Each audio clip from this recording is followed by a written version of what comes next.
শুভেচ্ছা,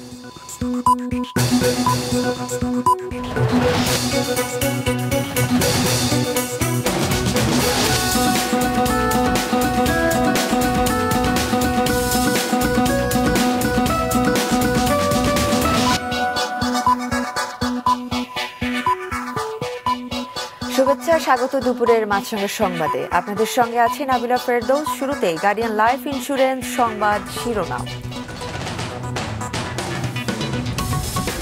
pension scheme প্রত্যয় নিয়ে পাবলিক বিশ্ববিদ্যালয়ের শিক্ষক, কর্মকর্তা, কর্মচারীদের কর্মবিরতি চলছে। তাদের সঙ্গে কাল বৈঠকে বসবেন দুই মন্ত্রী। বাড়ছে নদ নদীর পানি। উত্তরাঞ্চলে বন্যা পরিস্থিতির অবনতি। নিষেধ না মেনে ভোলা লক্ষ্মীপুর রুটে ভয়াল মেঘনায় চলছে অবৈধ নৌযান। টিকিট কাউন্টার না থাকায় জনপ্রিয়তা পাচ্ছে না বিমানবন্দর শাটল বাস সার্ভিস। প্রতারিত হওয়ার শঙ্কা, সেবা নিতে ভয় বিদেশ ফেরত যাত্রীদের।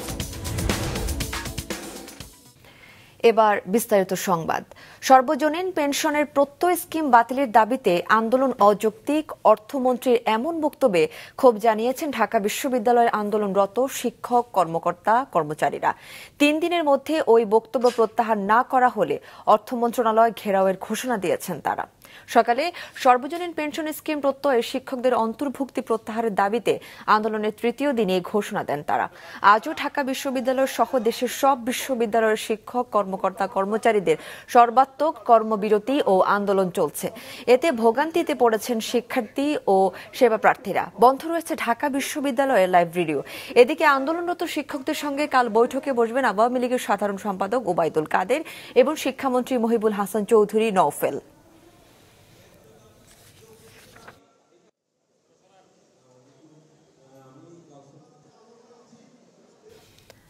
দর্শক, শিক্ষকদের আন্দোলন সম্পর্কে ঢাকা বিশ্ববিদ্যালয় কলা ভবনের সামনে থেকে সরাসরি জানাচ্ছেন স্টাফ রিপোর্টার দাউদ হাসান। দাউদ, আন্দোলন সম্পর্কে শিক্ষক নেতারা কি বলছেন?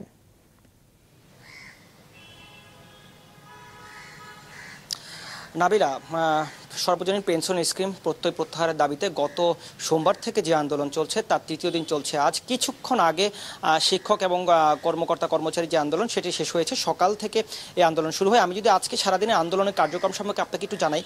সকালে ঢাকা বিশ্ববিদ্যালয় প্রশাসনিক ভবনের সামনে শিক্ষক, কর্মকর্তা এবং কর্মচারীরা আন্দোলনে কার্যক্রম চালায়।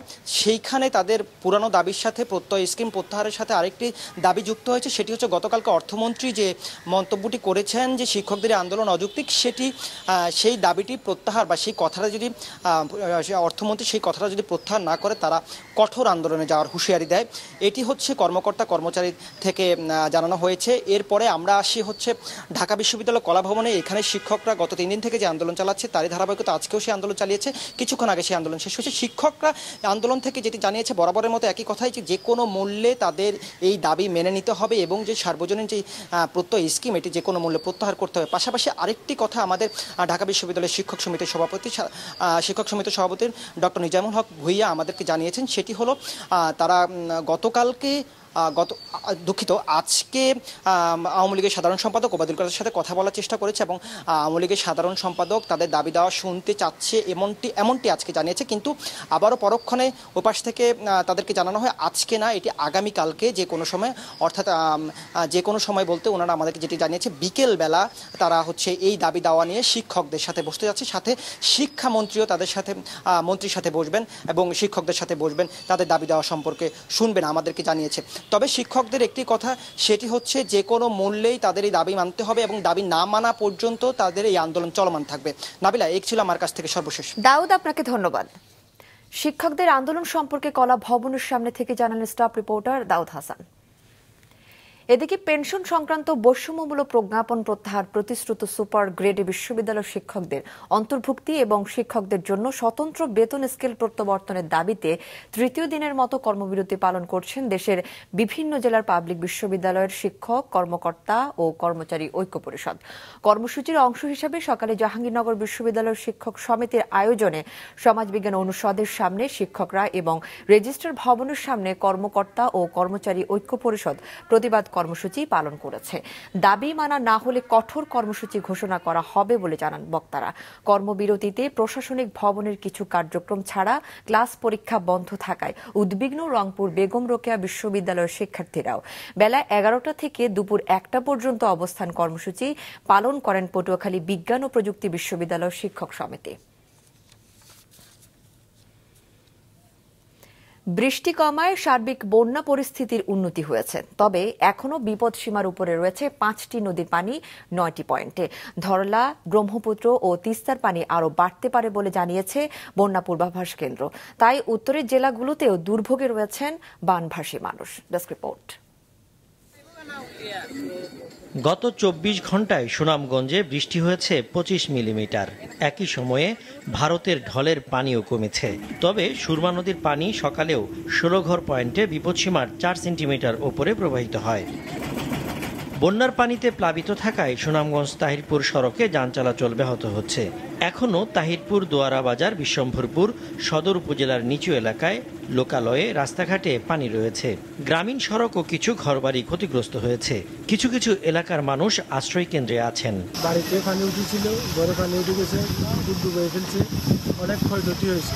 এখানে আমরা বহুত কষ্ট করি, তারপরে আমাদের বেশি ফান টানের দরকার নাই। আমরা দরকার হয়েছে মুড়ি বানটা আমাদের ঠিক মতো করে দিবেন, তাহলে আমরা পানি চোখে দেখবো না। নেত্রকোনায় দ্বিতীয় দফায় পাহাড়ি ঢল ও টানা বর্ষণে সৃষ্ট বন্যা পরিস্থিতির কিছুটা উন্নতি হয়েছে, তবে কমেনি দুর্ভোগ।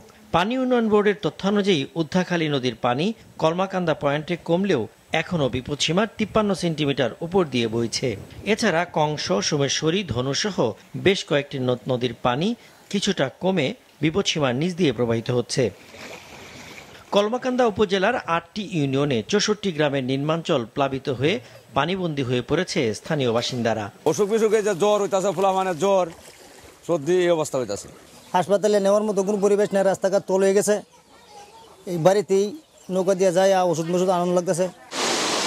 কুড়িগ্রামের পানি উন্নয়ন বোর্ড বলছে, থরলা নদীর শিমুলবাড়ি পয়েন্টে পানি বেড়ে বিপদসীমার 11 সেন্টিমিটার ওপর দিয়ে, ব্রহ্মপুত্র নদীর নুনখাওয়া পয়েন্টে 45 সেন্টিমিটার বৃদ্ধি পেয়ে বিপদসীমার 14 সেন্টিমিটার ওপর দিয়ে এবং চিলমারি পয়েন্টে 36 সেন্টিমিটার বৃদ্ধি পেয়ে বিপদসীমার 9 সেন্টিমিটার ওপর দিয়ে প্রবাহিত হচ্ছে। গাইবান্ধার এরান্ডাবাড়ি, সন্ন্যাসীর চর গুপ্তমণি সহ কয়েকটি চরে নতুন করে পানি উঠেছে। জেলা শহরের বিভিন্ন স্থানে জলাবদ্ধতা দেখা দিয়েছে। বাঁধ ভেঙে প্লাবিত হওয়ায় ফেনীর ফুলগাজীর বিভিন্ন এলাকার মানুষ রয়েছে দুর্ভোগে। সজীব সাদিক, মাছরাঙা নিউজ ডেস্ক। দর্শক, বন্যার সবশেষ অবস্থা সম্পর্কে কিছুক্ষণ আগে ফেনী থেকে জানিয়েছেন সহকর্মী জমির বেগ। পশুরামের শালধর এলাকা দিয়ে এখনো লোকালয়ে প্রচুর পরিমাণ পানি প্রবেশ করছে। ফুলগাজী এবং পশুরামের অন্তত 10টি গ্রাম ইতিমধ্যে পানির নিচে তলিয়ে আছে।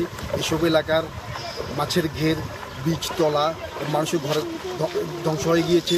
মানুষের ঘর বাড়িতে পানি প্রবেশ করেছে, মানুষের আসবাবপত্র নষ্ট হয়েছে। প্রতি বছরই এখানে বন্যা ব্যাপক ক্ষয়ক্ষতি হয়। স্থানীয় এলাকাবাসীরা জানান, প্রতি বছর বন্যা হলেই সরকারের পক্ষ থেকে কিছু শুকনো খাবার তাদেরকে ত্রাণ দেওয়া হয়। তারা জানান তারা ত্রাণ চাচ্ছেন না, তারা চান এটা টেকসই বাঁধ। প্রতি বছরে সরকারের পক্ষ থেকে টেকসই বাঁধের তাদেরকে আশ্বস্ত করা হলেও এ পর্যন্ত টেকসই বাঁধ নির্মাণ করা হচ্ছে না। সরকারি নিষেধাজ্ঞা উপেক্ষা করে মেঘনা নদীর বিপজ্জনক এলাকা ভোলা লক্ষ্মীপুর নৌ রুটে চলছে ফিটনেসবিহীন অবৈধ নৌযান। নৌ দুর্ঘটনার আশঙ্কা থাকলেও স্থানীয় আইনশৃঙ্খলা রক্ষাকারী বাহিনী এসব অবৈধ নৌযান বন্ধে তৎপর নয় বলে অভিযোগ স্থানীয়দের। ভোলা প্রতিনিধি হাসিবুর রহমান হাসিবের পাঠানো তথ্য ও ছবি নিয়ে ডেস্ক রিপোর্ট। সরকারি নিয়ম অনুযায়ী বছরের 15 মার্চ থেকে 15 অক্টোবর পর্যন্ত 8 মাস ভোলার মেঘনা নদীর ইলিশা থেকে হাতিয়া পর্যন্ত প্রায় 110 কিলোমিটার এলাকাকে বিপজ্জনক এলাকা চিহ্নিত করে সি সার্ভে ছাড়া সব ধরনের অনিরাপদ নৌযান চলাচলে নিষেধাজ্ঞা জারি করা হয়েছে। কিন্তু এই নিষেধ না মেনে ভোলা উপকূলের বিভিন্ন এলাকা দিয়ে চলছে ফিটনেস ও অনুমোদনবিহীন যাত্রীবাহী ছোট ছোট কাঠের নৌযান, স্পিড বোট ও ইঞ্জিন চালিত ট্রলার। তবে ভোলা লক্ষ্মীপুরের ওই রুটে 2টি লঞ্চ ও 4টি সি ট্রাক অনুমতি নিয়ে চলাচল করলেও প্রয়োজনের তুলনায় তা খুবই কম। দক্ষিণ পশ্চিম অঞ্চলের 21 জেলার সাথে বন্দরনগরী চট্টগ্রামের যোগাযোগের ক্ষেত্রে এই রুট সহজ মাধ্যম হওয়ায় প্রতিদিন এই রুটে কয়েক হাজার মানুষ যাতায়াত করে। প্রয়োজনের তুলনায় তা কম হওয়ায় এই চাহিদাকে পুঁজি করেই অবৈধ ট্রলার ও স্পিড বোটে করে উত্তাল মেঘনা পাড়ি দিয়ে যাত্রী পারাপার করেন চালকরা। আসি 1টার দিকে, লঞ্চও হয় না, কিছুই হয় না, 200 টাকা বা 300 টাকা চাই, তাও যাইতে হয়। জীবনের রিস্ক, মেঘনা উত্তাল, জীবিকা টানা যেতে হচ্ছে। শুধু ভোলা লক্ষ্মীপুর রুটেই নয়, ভোলার ডেঞ্জার জোনের অন্যান্য এলাকা দিয়েও বিভিন্ন রুটে চলছে অবৈধ নৌযান। তাই এসব রুটে নিরাপদ লঞ্চ ও সি ট্রাক চালুর দাবি যাত্রীদের। আমরা সিডারাক পাই না, লঞ্চ পাই না, আসতে অনেক কষ্ট করে যাইতে অনেক কষ্ট হয়। 2টার পরে কোনো লঞ্চ নেই। এখানে যদি আপনার 4টা বাজে হোক বা 3:30টায় হোক, এই সময় একটা লঞ্চ যদি বা সিডারাক থাকে তাহলে অবশ্যই যাত্রীর জন্য ভালো হয়। একটি বিশেষ চক্র ট্রলারে করে যাত্রীদেরকে এই রুট দিয়ে ভোলার ইলিশা থেকে লক্ষ্মীপুরের মধু চৌধুরী ঘাটে এখান দিয়ে যাত্রী পারাপার করছে, এটা যা সম্পূর্ণভাবে নিষিদ্ধ। এদিকে নদীর বিপজ্জনক এলাকা দিয়ে নৌযান চলাচল বন্ধে সচেতনতামূলক কার্যক্রম চালানো হচ্ছে বলে জানায় কর্তৃপক্ষ।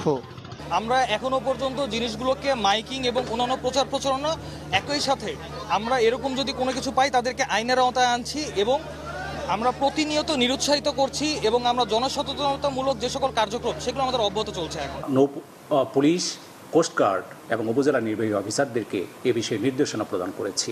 কোনোভাবেই এই সকল যানবাহনের মাধ্যমে মানুষকে বিপদগ্রস্ত করার কোনো সুযোগ আমরা দিতে চাই না। বড় ধরনের দুর্ঘটনা রোধে ভোলা লক্ষ্মীপুর রুটে প্রয়োজনীয় সংখ্যক সি ট্রাক সহ নির্ভরযোগ্য নৌযান চালু করার দাবি স্থানীয়দের। মাছরাঙ্গা নিউজ ডেস্ক। টিকিট কাউন্টার না থাকায় জনপ্রিয়তা পাচ্ছে না এয়ারপোর্ট শাটল বাস সার্ভিস। প্রতারিত হতে পারেন এমন আশঙ্কায় নতুন সেবা নিতেও ভয় পাচ্ছেন বিদেশ ফেরত কর্মী ও তাদের স্বজনরা। তাছাড়া রেল স্টেশন, বাস স্টপেজ কোথাও নেই প্রচার, ফলে যাত্রীর অপেক্ষায় দিনভর বসে থাকছে বিআরটিসির 2টি বাস। রিপোর্ট করছেন নিয়াজ মোর্শেদ।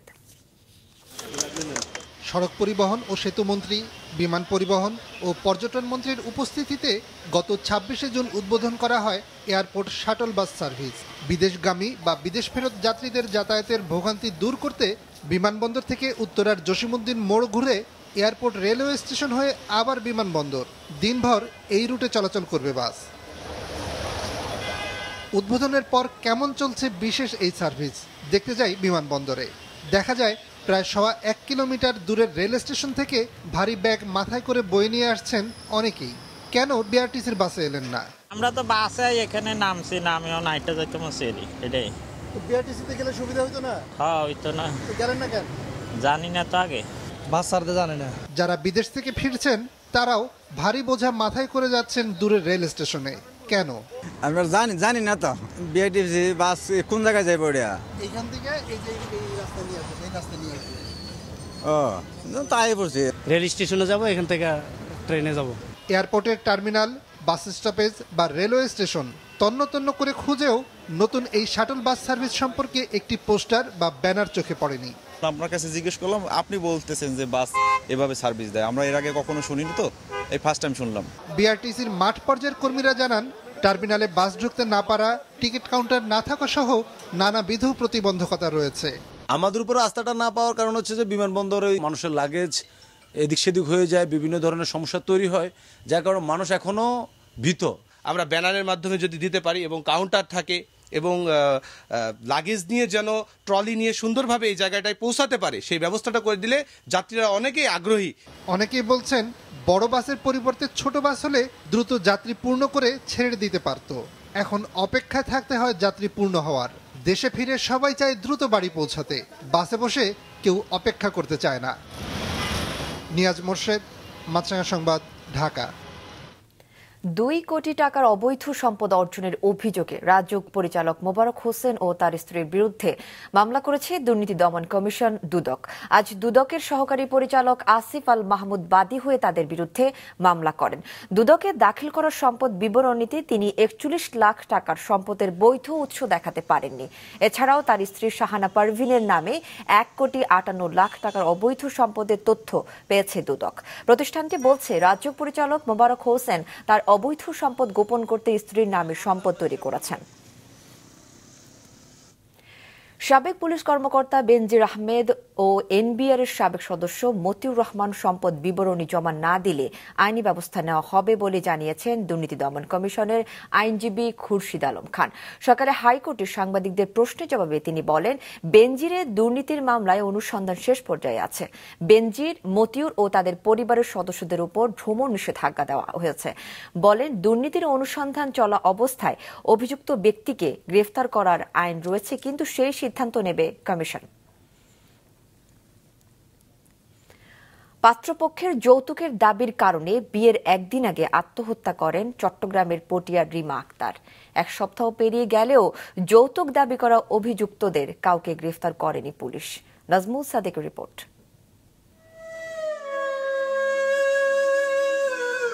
প্রিয় শখের পুরুষ, তুমি করো তোমার বিয়ে। অনেক ভালোবেসেছ এবং অতিরিক্ত যন্ত্রণাও দিয়েছ। আমি পারছি না এত যন্ত্রণা নিতে। বাকি জীবনটা সুন্দর করে উপভোগ করতে পারলাম না। ভালো থেকো। কি প্রচন্ড ভালোবাসা, অভিমান বুকে চেপে বিয়ের একদিন আগে এই চিঠি লিখেছেন অনার্স তৃতীয় বর্ষে পড়া তরুণী রিমা আক্তার। যৌতুক চাওয়া ব্যাংকার হবু স্বামী আর পরিবারের উদ্দেশ্যে সুইসাইড নোট লিখে গলায় ফাঁসি দিয়ে শেষ করে দিলেন নিজেকে। যৌতুকের বলি হওয়ার ঘটনাটি ঘটে গত 27 জুন চট্টগ্রামের পটিয়ার হাইতগাঁও গ্রামে। যৌতুক দিন না পেলে মেয়ে বাকি মরে জঙ্গ পারে না। যত করে হারানো যদি মেয়ে বা জঙ্গ পারা ভালোবাসি এরা ইয়ানের বিচার ওনারা বিচারে জিয়ান গরম হয়ে গরম আর বোন জেলে পাশে আর এন্ডলত বিচার চাই আরও পাশে চাই। বিয়ের সাধন সবাই শাস্তি আছে, সবাই কিছু কথা। আমার পুত্র টাকা নাই, অনেক কষ্ট করে টাকাগুলো জোগাড় করছে ওর দিবার জন্য। ও বিয়ে করিবার আগে বলতে 1 টাকা নিবে না। অথচ বিয়ে গায়ে হলুদের সব আয়োজন ছিল। তার আগে ছিল বিয়ের পাত্র মোর্শেদুর রহমানের সাথে 3 বছরের প্রেমের সম্পর্ক। পরিবার থেকে প্রেমের সম্পর্ক মেনে নিয়ে গত 28 জুন বিয়ের দিন ধার্য হয়। বিয়ের আগে বরপক্ষ 500 লোকজনকে খাওয়ানোর জন্য 2 লক্ষ টাকা দাবি করে। সেই অনুযায়ী রিমার দিন মজুর বাবা মা 2 লক্ষ টাকা জোগাড় করে পাঠিয়ে দেয়। এরপরও বিয়ের দিন খাওয়ানোর জন্য বাজার করে, কিন্তু বিয়ের আগের দিন বরপক্ষ আবার ফার্নিচার দাবি করে। রিমার সাথে হবু বর ও প্রেমিকের এ নিয়ে মোবাইলে মনোমালিন্য হয়। নিজের ভালোবাসার বরের কাছ থেকে এমন আচরণের চাপ সহ্য করতে না পেরে আত্মহত্যা করে 20 বছরের এ তরুণী। মৃত্যুর আগে তাই লিখে যান, আমার পরিবার থেকে যে যৌতুকের টাকা তোমাদের দিয়েছে সেগুলো শোধ করে দিও, তুমি আমাকে বাঁচতে দিলে না। রিমার বাবা ন্যায় বিচারের আশায় পটিয়া থানায় মামলা করেছেন। ফুয়ার বাপে হদ দাঁতে লাদে টিয়া তাহলে টিউন দি বলেলাম টিয়া দিয়ে হদ এখন ফানিছে ফুয়া হদ ফানিছে দম মাই ফালা কর দেই না আলা লগ গতো না আলা না মাই ফালা কর দে ফানিছে দিন লগা তো ফারান তুই দি হিলা আর দেখা কথা। শেষ চিঠিতে রিমা আরো লেখেন, সবাই আমাকে ক্ষমা করে দিও আর আমার পোস্টমর্টেম করিয়ে আমার সব যন্ত্রণা ধুয়ে মুছে আমাকে কবরে পাঠিও। আর আমার পরিবারকে বলছি, মোর্শেদকে তোমরা ছাড়বা না। এমন হৃদয় বিদারক ঘটনায়ও এখনো আটক হয়নি অভিযুক্ত। আত্মহত্যায় বাধ্য করা হয়েছে, এটা ওরা একটা অভিযোগ দিছে। আমরা সেই বিষয়ে আমাদের আইনগত প্রক্রিয়া আমরা সম্পন্ন করছি, আমরা তদন্ত করতেছি। আধুনিক সভ্যতার এই সময়েও যৌতুক নিয়ে সমাজের বাস্তব চিত্র যেন চোখে আঙ্গুল দিয়ে দেখিয়ে দিয়ে গেল রিমা আক্তার। নাজমুল সাদেকি, মাছরাঙ্গা সংবাদ, চট্টগ্রাম। ঢাকা মহানগরীর যানজট কমিয়ে শিশুদের নিরাপদে স্কুল যাওয়া আসা নিশ্চিত করতে প্রথমবারের মতো স্মার্ট স্কুল বাস চালু করল ঢাকা উত্তর সিটি কর্পোরেশন। রাজধানীর বনানী বিদ্যানিকেতনে শিক্ষামন্ত্রী মহিবুল হাসান চৌধুরী ও উত্তর সিটির মেয়র মোহাম্মদ আতিকুল ইসলাম সহ অন্যান্যদের উপস্থিতিতে উদ্বোধন করা হয় বিআরটিসির 3টি দোতলা বাস। বাংলাদেশ সড়ক পরিবহন কর্পোরেশন ও ঢাকা মেট্রোপলিটন পুলিশের সহযোগিতায় চালু করা এই সার্ভিসে এরই মধ্যে 450 জন শিক্ষার্থী যুক্ত হয়েছে। মোবাইল অ্যাপের মাধ্যমে বুকিং, ট্র্যাকিং সবকিছুর ব্যবস্থা থাকায় এতে শিশুদের নিরাপত্তা নিয়ে কোনো শঙ্কা নেই বলে আশ্বস্ত করেন মেয়র। এর সময় শিক্ষামন্ত্রী ও মেয়র দুজনে অভিজাত স্কুলগুলোকে অবিলম্বে স্কুল বাস সার্ভিস চালুর নির্দেশ দেন, নইলে ব্যবস্থা গ্রহণের হুঁশিয়ারি দিয়েছেন।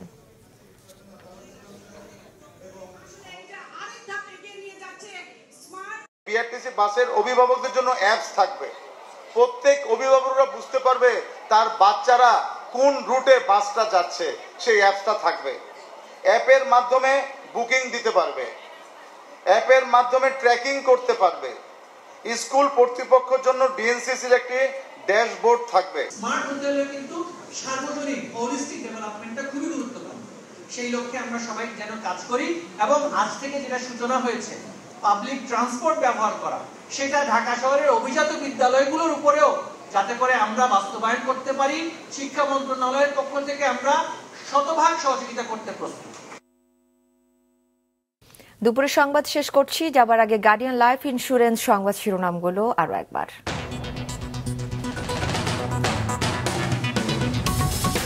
পেনশন স্কিম প্রত্যয় নিয়ে পাবলিক বিশ্ববিদ্যালয়ের শিক্ষক কর্মকর্তা কর্মচারীদের কর্মবিরতি চলছে। তাদের সঙ্গে কাল বৈঠকে বসবেন দুই মন্ত্রী। বাড়ছে নদ নদীর পানি, উত্তরাঞ্চলের বন্যা পরিস্থিতির অবনতি। নিষেধ না মেনে ভোলা লক্ষ্মীপুর রুটে ভয়াল মেঘনায় চলছে অবৈধ নৌযান। টিকিট কাউন্টার না থাকায় জনপ্রিয়তা পাচ্ছে না বিমানবন্দর শাটল বাস সার্ভিস। প্রতারিত হওয়ার শঙ্কায় সেবা নিতে ভয় বিদেশ ফেরত যাত্রীদের। এই ছিল এখনকার মতো। ফেসবুকে আপডেট পেতে ভিজিট করুন মাছরাঙা টেলিভিশনের পেজে, ইউটিউব চ্যানেলেও দেখতে পারেন আমাদের সংবাদ, প্রতিবেদন ও অনুষ্ঠান। আমাদের পরবর্তী সংবাদ বিকেল 5টায় দেখার আমন্ত্রণ রইল।